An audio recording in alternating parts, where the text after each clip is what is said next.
Once upon a time, there was a really joyful panda who lived in a really extraordinary bamboo forest on the edge of an amazing stream, and he could look out really, really far across this beautiful valley, and he could hear sometimes what he thought was maybe another panda family, but he wasn't quite sure, but sometimes he thought he could hear.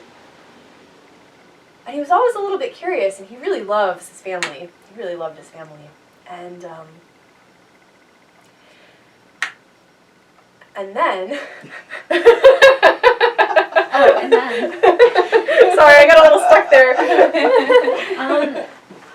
And then he was remembering his family, but he had been away from his family for a very long time and really missed them, so he was sort of lonely because he hadn't seen his family in a long time. So when he heard that there possibly was other pandas in the area, he got really excited, and then... And then it was nighttime, and at nighttime he would go over all the wounds he had and how his heart hurt. And the stars would come out at night, and there was one particular star that really, really, really loved him. And she wanted him to notice her, but he was too into his own grief to listen and to see her at night. And then one night, it was very clear, and it was a new moon, and the stars were shining bright. And this particular star was calling to Panda, and she spoke to him gently and hoped that he would notice, and she said, Panda, let me guide you to this family of your kin. And Panda was grumbling to himself as he was munching on this bamboo or whatever. And he was kind of sitting with his feet in the stream, and it was trickling by, and it was chilly, and he was lamenting, and he was eating, and he was lamenting, and he was just, I don't even know where my family went. They said something about standing on my own, or finding my purpose, or finding a joy that I can bring into my life, but I just feel betrayed. I just feel lost. Whenever I feel like I'm getting close to something that I can commune with, I'm wrong, and just over and over again, I get my hopes up and I'm hurt, and I get my hopes up and I'm hurt, and I don't even want to think about it anymore. I don't even want to try anymore. It's not worth it. Every single time I try to follow what I think is love, I get shut down and shut out. And he was crying to himself, and finally he went silent, and then Panda had his eyes closed.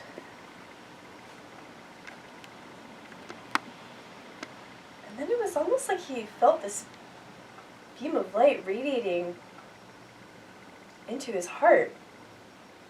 And he looked up, and there was a star that was just so bright and so extraordinary. And if he'd really thought about it, he would have realized that the star had a supernova and had done all these amazing things so that she could really communicate with Panda in that exact moment. But what he saw in that moment was just this extraordinary bright light, and he felt really compelled to walk toward it. And it was almost as though he was just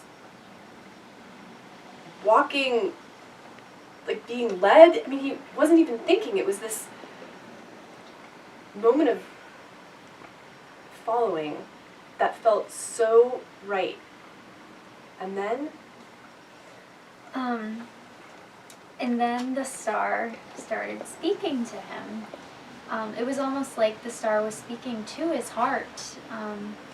So it wasn't like a verbal. It was more like she was communicating to his heart, and he could feel something in his heart, which sent messages in his head, showing his family and how much they loved him, and all the good times and all the great things that they had gone through in the past, and he realized that he was worth their love, and he just had trouble finding it in himself and couldn't realize how worth it he was, and that was holding him back from finding them, and then he realized that he had to cherish the parts of his old family and keep a lot of those traditions intact while he moved with the star along to his new family.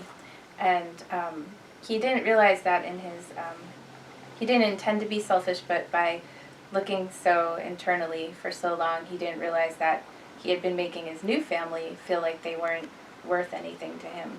So he was afraid to receive love, but he was also blocked from giving love. So he started following the star, and he eventually came to this campsite, and there were all these bears, and they had a big fire, and they were drinking tea, and then... And he stumbled into the circle, rather bewildered. He was so in tune to the star, and so in tune to all the things that he realized in the past have held him back, and they sort of felt like they were washing through him and down out his paws and into the earth. And as he looked around, he was stunned because he didn't realize what was waiting for him, and he didn't realize that all the noises he heard were really this family, that every time he went after that sound and it faded, they had gone to sleep. But he was following love the whole time, and he was never disappointed. He just stopped short every time. And this time, he was following something different. He wasn't moving towards the love because he felt like something was missing. He wasn't moving towards the love because he regretted losing what he had. He was loving a star, and it attracted so much love that he finally broke through the circle and found his home. And then he was invited to share a cup of tea, and there was great rejoicing because this family, this home, had always heard these calls from across the way and had always wondered who it was, and they had been waiting for this panda to join them, and they were extraordinarily happy to welcome him. And then he realized how tired he was, and he went to sleep, and upon waking, they were all still there. Yeah.